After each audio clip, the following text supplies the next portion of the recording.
Om Shanti 9/2/76।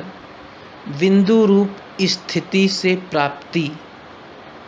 सेवाधारी group के साथ मुलाकात करते समय जो प्रश्नोत्तर रूप में वार्तालाप हुआ वो यहाँ प्रस्तुत है।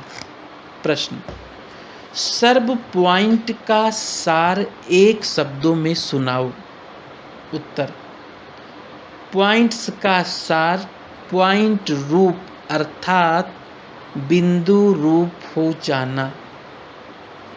प्रश्न: बिंदु रूप स्थिति होने से कौन सी डबल प्राप्ति होती है?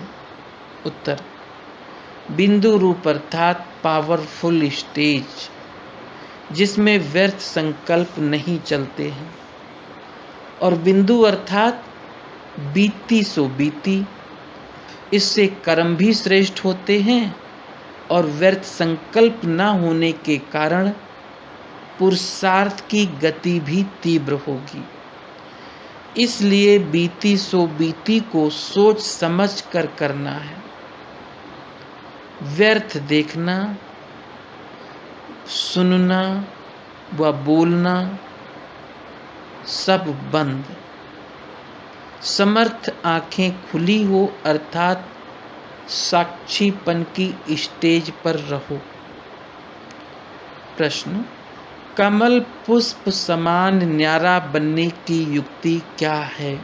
उत्तर: कोई की भी कमी देख कर के उनके वातावरण के प्रभाव में न आए, तो इसके लिए उस आत्मा के प्रति रहम की दृष्टि वृत्ति हो और सामना करने की नहीं, अर्थात ये आत्मा भूल के परवश है, इसका दोष नहीं है। इस संकल्प से उस वातावरण का व बात का प्रभाव आप आत्मा पर नहीं होगा। इसी को कहते हैं कमल पुष्प समान न्यारा। प्रश्न है: सफलता मूर्त बनने के लिए क्या करना है? उत्तर: बदला नहीं लेना बल्कि स्वयं को बदलना है। महावीर बनना है। मल युद्ध नहीं करना है।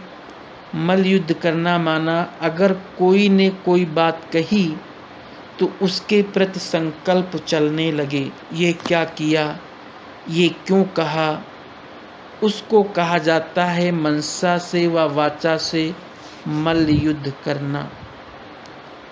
नमना अर्थात झुकना।